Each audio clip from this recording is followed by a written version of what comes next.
Everybody has a great product or service. You know, I'm a dentist as a profession. So P stands for product or profession or service, things like this. L is the legal side of it. And at Rich Dad, I'll be talking about how we expanded our business, not this, via the legal system was called licensing. So that companies throughout the world buy the right to produce Rich Dad books and games, and they send me a check once a quarter. Also, I talked about systems and how Rich Dad, our system of marketing before was generally only through bookstores, but now we're creating a franchise system. And one of the instructors will be Kelly Ritchie, one of my best friends, but also the smartest guy in franchising. And he'll be talking about how Bs expand their business through franchising. Now this is the catch. Whether you're an S or a B, to be a franchisee, you have to have a very tight BI triangle. You should have one anyway, regardless of your franchise, because franchising can get you in trouble if you don't really have it really tight, all of this stuff here.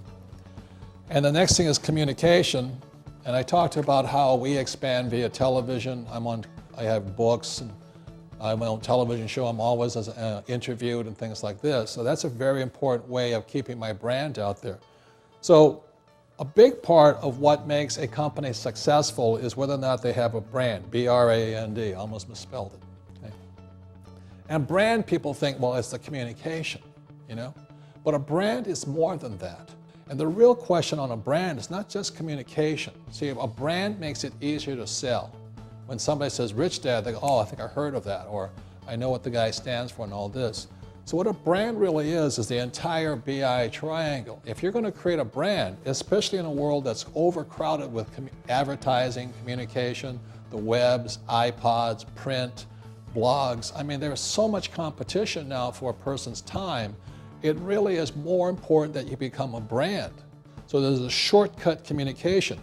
Like if I say the word Ferrari, you know, you get a picture of something in your mind. It's a whole body effect.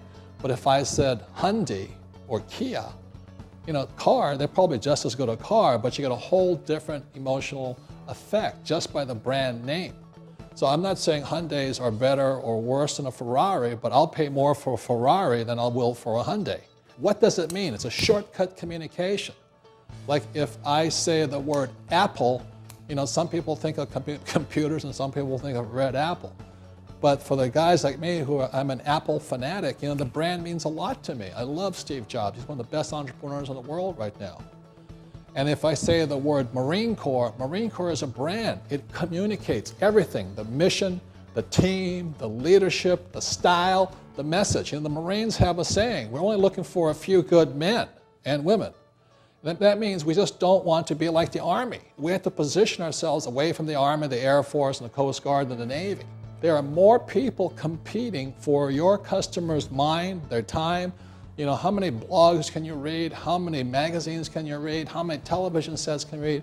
How many games can you play and all this? So today, if you're going to be an entrepreneur, it becomes more and more important that you become a brand. It's not just a shortcut communication. As a brand, I have to communicate all this. So what does Rich Dad mean?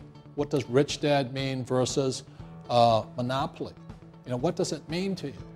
The same as what does Ferrari mean to you versus Kia or Hyundai or Toyota? They're all good cars, but the brand communicates the whole thing.